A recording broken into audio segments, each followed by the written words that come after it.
Je pense pas que j'ai le droit de dire devant la caméra. Il y a vraiment des trucs de fou. Je vais faire, je vais peut-être pas dire ça, mais okay. Ouais, ils vont loin quand même. Bilal Koulibaly était de passage à la rédaction du Parisien. Pour celles et ceux qui ne le connaissent pas, il joue en NBA, la meilleure ligue de basket du monde, où il affronte des mecs comme LeBron James et Stephen Curry. Et si vous ne connaissez pas LeBron James, on ne peut rien faire pour vous. Originaire des Hauts-de-Seine, il joue aujourd'hui au poste d'ailier pour les Washington Wizards, qui n'ont pas fait la saison du siècle malheureusement. Bilal a accepté de répondre à nos questions. Il y a un an, c'était la draft NBA.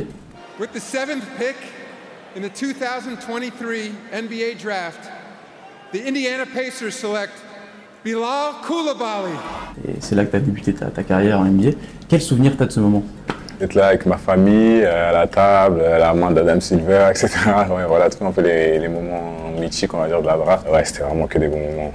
Il y avait de tout, quoi, de la joie, de la fierté, etc. Quand je voyais mes parents sourire, mes sœurs, mon meilleur ami, etc. Donc, ouais, c'était... Globalement, la vie aux USA, c'est comment? Ça se passe plutôt bien. Hein. Puis je suis dans une belle ville, franchement, Washington, il y a tellement de choses à faire. Même la ville est très belle, c'est agréable d'être là-bas. Et voilà, j'aime, ma famille aime, donc ça me va. Il y a beaucoup d'espaces verts, il y a beaucoup de monuments, beaucoup de choses historiques à visiter, etc. Donc ouais, je dirais ça. Ce côté célébrité, forcément, que tu as acquis aujourd'hui.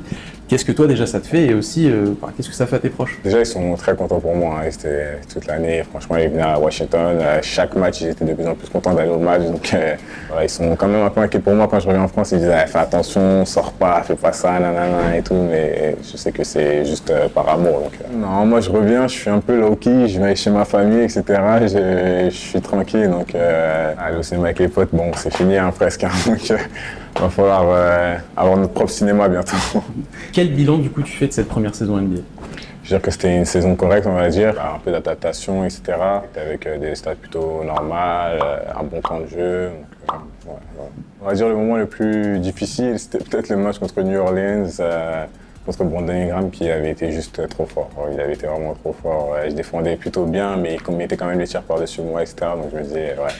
C'est chaud, va falloir faire un meilleur taf le prochain match, je sais pas ce qu'il va falloir changer, mais bon.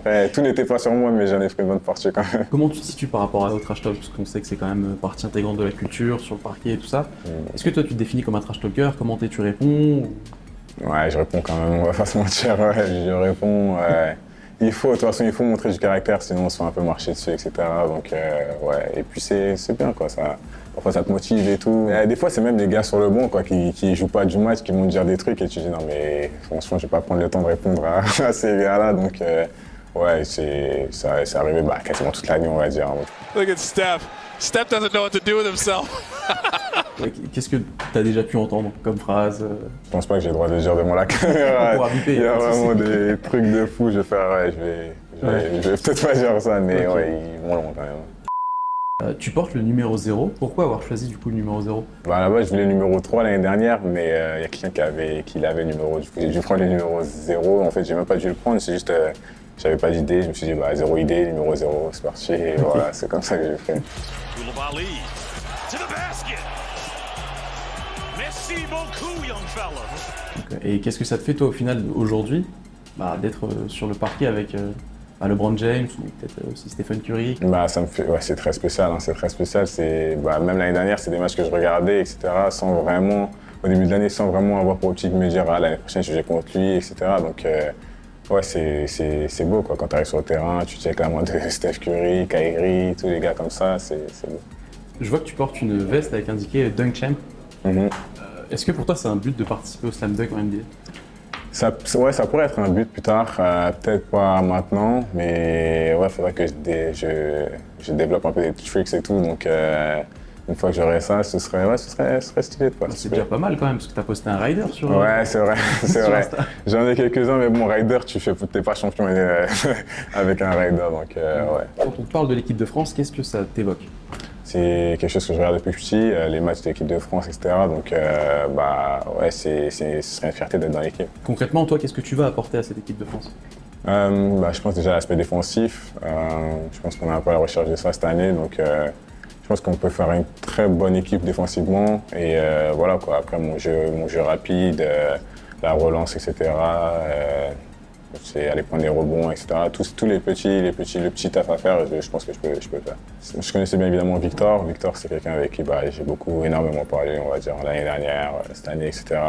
Après, je fais la rencontre de bien évidemment Nico, Evan, Rudy, Franck, tous les gars qui étaient en NBA cette année, Kylian, etc. Du coup, les retrouver un peu au stage et tout, ça va faire du bien. Quand on est confiant, on se connaît, on a déjà échangé, donc ce sera naturel. Et en plus, première sélection, Jeux Olympiques à Paris, j'aurais pas pu demander grand-chose de mieux, donc c'est très beau. J'ai hâte de représenter la France, si possible, en plus en France, avec mes supporters, etc. C'est très magique. Forcément, il y a toujours eu un obstacle sur le parcours de l'équipe de France dans les compétitions internationales, notamment surtout au JO, c'est les États-Unis. Quelles sont les chances, selon toi, de l'équipe de France cette année d'enfin passer cet obstacle? Je pense qu'elles sont très très hautes. Je pense que si tout le monde y va en mode sérieux, concentré et que quand on se donne à fond chaque match, je pense vraiment que ça va être très difficile pour les autres équipes de nous battre. Je pense que cette année, oui, ça peut être la bonne, bien évidemment.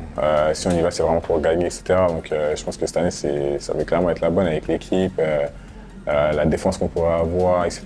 Et le talent aussi qu'on a, je pense qu'il y a vraiment quelque chose à faire.